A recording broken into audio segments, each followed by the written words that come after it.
Bonjour, c'est Margot. Deuxième vidéo en l'espace de 48 heures. Aujourd'hui, nous sommes le vendredi 7 juillet. Et donc, on m'a beaucoup interpellé sur la loi de programmation militaire 2023, donc qui va faire 2024 jusqu'à 2030. Et ça enflamme le net, tout le monde en parle. Même Sud Radio avec Berkoff et Philippot l'ont évoqué. Donc là, eh bien voilà, ça affole tout le monde. Et j'ai eu moi des internautes affolés qui m'ont contacté, notamment j'ai un internaute qui m'écrit de temps en temps. Il s'appelle Olivier. Il était paniqué, le pauvre. Il m'a dit bon, moi, écoutez, voilà, je suis handicapé, alors peut-être que je passerai au travers. Bon, franchement, ça m'a fait mal au cœur d'entendre ça, d'entendre comment on manipule les gens. Alors, moi, je vais vous en parler, je vais vous dire mon ressenti. En deux mots, pour moi, c'est quand même, ça ressemble beaucoup à de la propagande. La même propagande qu'on a entendue depuis 2020. Rappelez-vous, alors toujours sur fond de chantage énergétique, par exemple, on va plus avoir d'électricité pour cet hiver à cause de la guerre. Ah bah oui. Bon, alors vous chauffez à 19, sinon, il sous-entendait. Vous aurez la police du chauffage qui viendra vérifier chez vous si c'est bien à 19.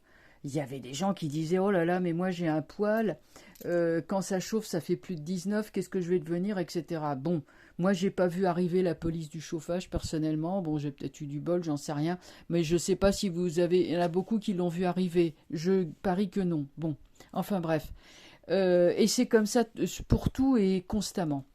Alors, la loi de programmation militaire. Alors, c'est en fait une loi déjà ancienne, on a repris un texte qui existait déjà.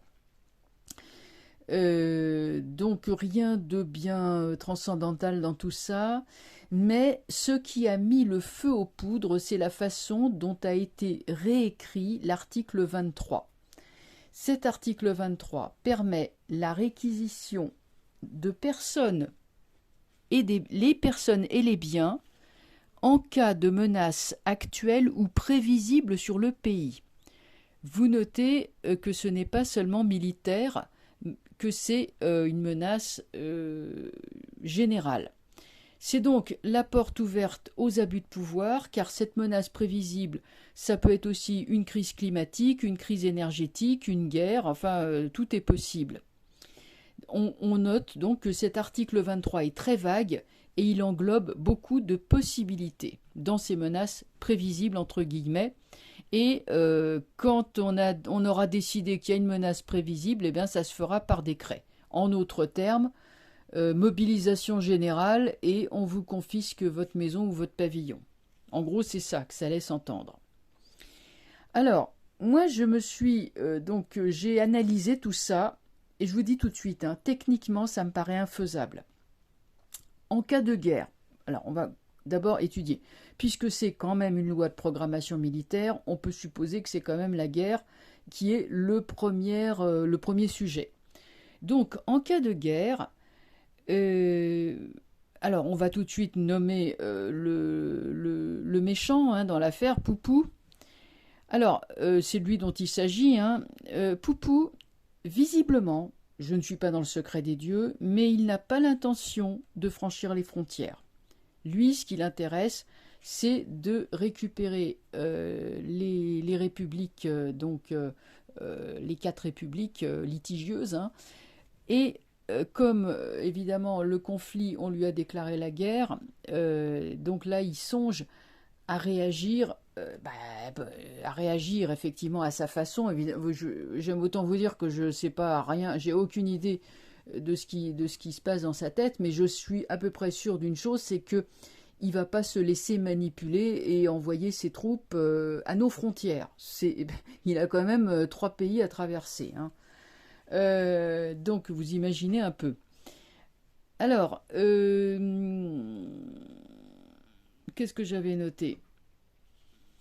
Depuis la guerre de 14, c'est pour ça on va faire un petit rappel historique. Depuis la guerre de 14, on ne fait plus de barbecue humain, arracher de jeunes paysans à leurs terres pour aller affronter les mêmes en face, c'est-à-dire d'autres jeunes paysans, cette fois-ci c'était des Allemands, qu'on avait arrachés à leurs terres.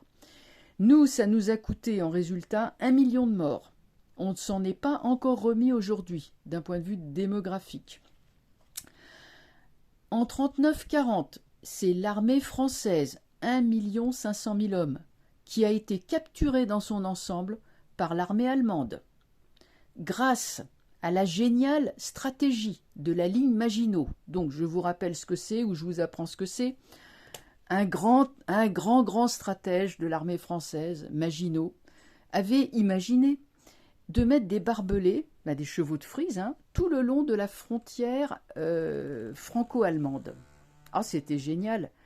Il n'avait pas mis le long de la Belgique, la frontière belge, il l'avait laissé comme ça parce que la Belgique était neutre. Qu'est-ce qu'il a fait l'autre ?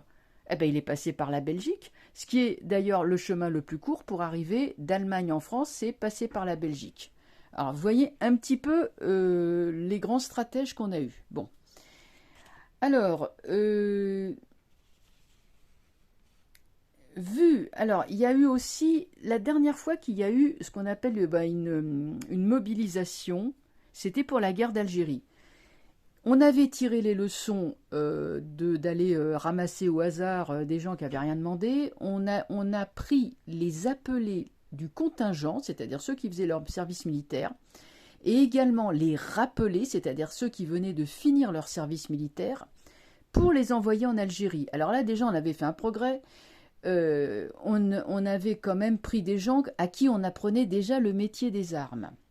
Un progrès entre guillemets, parce que, bon, vu la pantalonnade, ça n'a pas été non plus ce qui a été de plus génial, puisqu'au final, l'Algérie française a été perdue. Bon, je vais pas m'étaler là-dessus.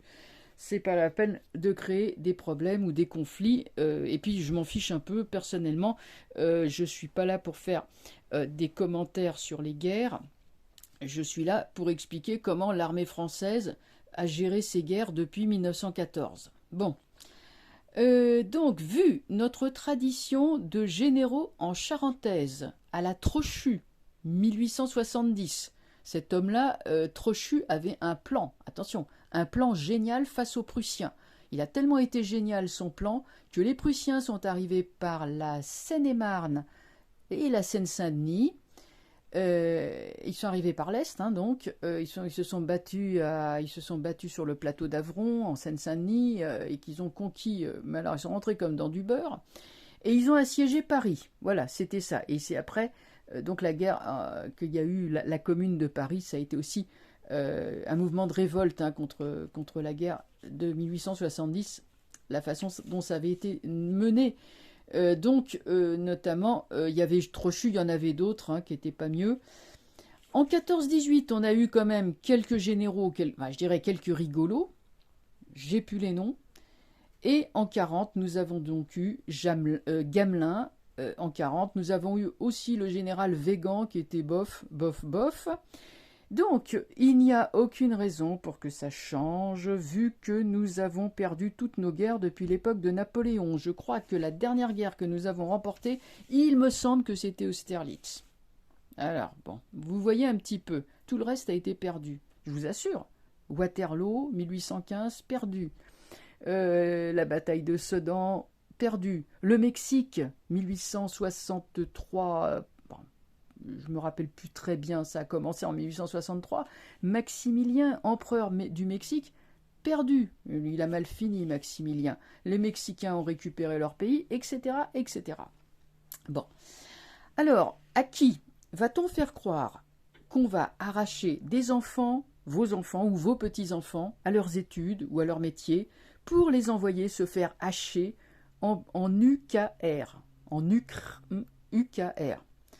Ça s'appelle, ce genre d'opération, ça s'appelle une OPEX, opération donc dans pays extérieurs, le Mali, l'Afghanistan, et on n'y envoie que des militaires de carrière, évidemment, et des militaires chevronnés. Ce sont des missions extrêmement dangereuses et les gens qui y vont, c'est pas n'importe qui.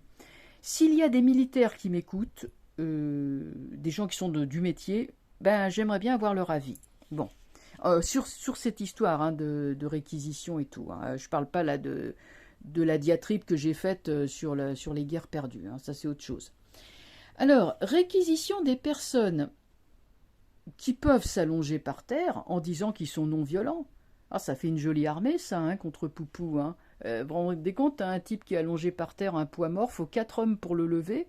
Hein, on le prend par les pieds, on le prend par les bras, et imaginez qu'il y ait des centaines de milliers de gens comme ça, sans compter ceux qui habitent dans les cités à qui on va aller expliquer gravement, bon ben, vous allez être enrôlés de force. Bon, moi j'imagine comment les autorités vont être reçues. Non, franchement, ça ne tient pas debout. Donc, réquisition des personnes parce qu'il y a le réchauffement climatique pour faire quoi? Pour agiter des éventails géants, hein, oui, on va agiter des éventails géants sur le gouvernement, sûrement.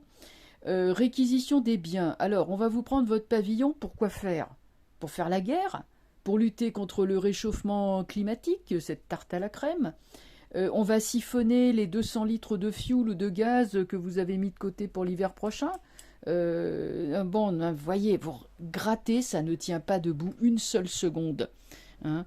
Par contre, ça continue la stratégie de peur. On ne nous laisse pas une seconde de répit. C'est du gore et c'est de l'anxiogène, du matin au soir et du soir au matin.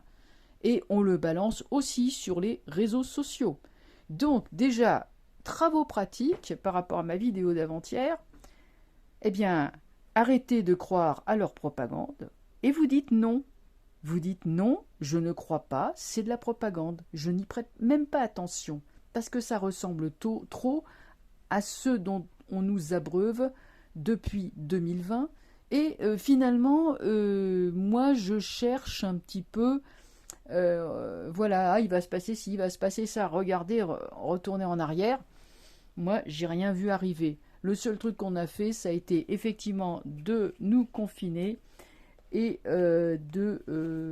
d'empêcher les soignants d'obliger les soignants plutôt à se faire pic-pic. Bon, alors voilà, bon ça c'était c'était mon coup de gueule parce que j'en ai ras-le-bol et puis surtout ce qui m'énerve c'est que ça marche et que ça affole les gens.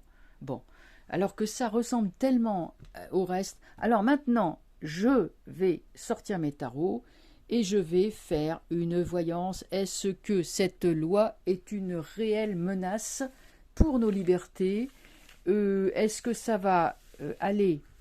Est-ce qu'on va réquisitionner les gens?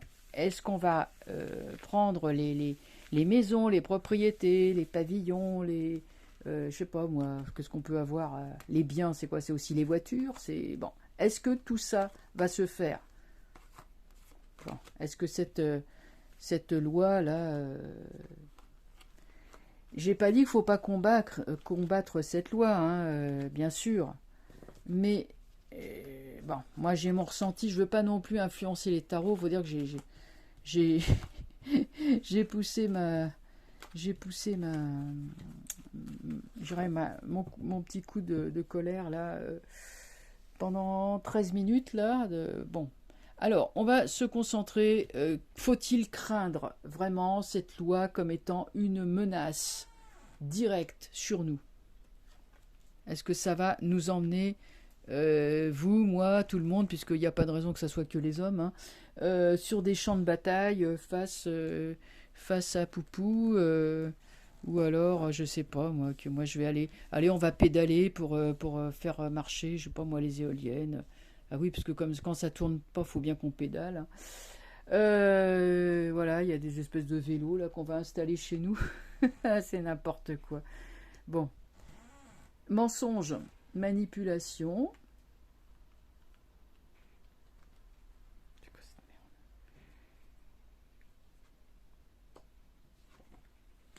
Ouais, bof. Pour moi, on est beaucoup dans la propagande, beaucoup dans la com, mais là, vous aurez des gens solides et sérieux, ça c'est les militaires, et ça c'est les parlementaires, quelques parlementaires, peut-être quelques sénateurs, enfin, quelques personnes de la société civile qui vont regarder de près cette histoire, qui essayent de nous imposer, bien sûr, un abus de pouvoir, mais surtout de la peur et de la propagande. C'est les forces du mal qui sont en action et qui essayent de faire de nous des esclaves, mais des esclaves en nous bourrant le crâne. Le bourrage de crâne, il est là.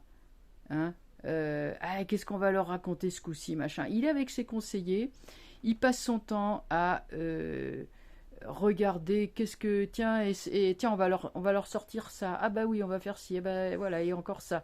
Ouais, ils en ont toute une liste comme ça, ils en ont long comme le bras, et puis ça sort tous les 2-3 jours comme ça, voilà. En gros, c'est ça. Bon, vous savez, je vais vous dire un truc, franchement, mais franchement, de toute façon, ils vont être démasqués. Ça m'étonnerait beaucoup que l'armée, parce que l'armée, elle oppose son veto, ça m'étonnerait beaucoup, mais beaucoup que l'armée, elle, euh, elle se prête à ça. Aucune armée, aucun général, aucun chef d'état-major n'a envie d'avoir sous ses ordres des civils qu'on a été ramassés comme ça à la va-vite, des jeunes qui arrivent, qui n'ont jamais tenu une arme de leur vie. Non, franchement, vous imaginez face à Poupou, non mais c'est n'importe quoi. C'est n'importe quoi. Tiens, on va voir qu'est-ce qui a tombé sur celui-là. Papès, c'est de la com. Basiquement, c'est de la com. C'est que de la com. Le but, c'est de faire peur. C'est d'instiller de rendre les gens gâteux et débiles avec des techniques de propagande, de psychologie. Voilà, c'est de la psychologie. Sa guerre, il la fera pas. Hein. C'est le chariot est renversé. Il piétine sur place, quoi. Vous savez, ce petit monsieur, il a des configurations astrales qui font que il a très envie de faire la guerre, mais il en est strictement incapable. Les décisions qu'il prend sont mauvaises, sauf que ça le fascine. C'est-à-dire que c'est le gars qui va s'habiller en militaire et qui va dire ouais, je suis un grand stratège et tout, mais qui est absolument incapable de faire quoi que ce soit. Ça, comme chef des armées, il repassera. Hein. Bon. Là, si c'est un militaire, si c'est l'état-major, il dit non, non, désolé, mais ça marche pas. Nous, on veut pas de ça. En tout cas, là, il y a une personne ou plusieurs personnes de bon sens qui regardent ça froidement, qui disent ah non, désolé, on n'achète pas, on prend pas, on prend pas. Quant à lui, lui qui enquête, lui ou eux qui enquêtent, des gens de la société civile qui sont des gens sérieux, carrés, ils vont prendre ça, je dirais, dire mais c'est de la rigolade, le battleur c'est un amuseur. Hein. Ils vont dire non, c'est pas sérieux, c'est de la rigolade. Donc ça va en rester là. Bon, moi ça m'étonne pas ce jeu. On n'est pas sur un jeu belliqueux du style, moi je vois pas de personne style. C'est toujours pareil. On n'en a pas les moyens, mais on veut faire croire que. On essaye de créer une réalité virtuelle en bourrant le crâne des gens avec des trucs qui sont faux, quoi, qui sont faux. Et ça marche, l'affolement marche, puisque les gens font des voilà, se jettent là-dessus, oh là là, qu'est-ce qui se passe, et tout, bon, ben voilà. Mais ça ressemble trop à ce qu'on a entendu pour que ça soit réellement pris au sérieux. Hein. Voilà ce que je pouvais dire. Bon, écoutez, je vais arrêter là, je vous envoie donc la vidéo, je pense que ça aura mis les choses un petit peu au clair. Et puis, voilà, dire non, la première des choses, dire non, c'est surtout dire non à la peur, on nous abreuve, on nous abreuve. Faut dire, je vous dis, ça marche encore, puisqu'il y a des gens qui s'affolent. Mais ne vous affolez pas comme ça, quoi. C'est n'importe quoi. Attendez, techniquement parlant, c'est pas réalisable. Voilà. Bon, allez, je vous laisse. Moi, je vous dis, je me sens pas inquiète. Je me sens plutôt en colère. Mais inquiète, non. Bien sûr qu'il faut faire attention avec ce personnage. Mais bon, non, je vois vraiment pas comment on pourrait faire. Voilà, je vous souhaite une bonne soirée et puis à très bientôt pour de nouvelles vidéos. Allez, au revoir.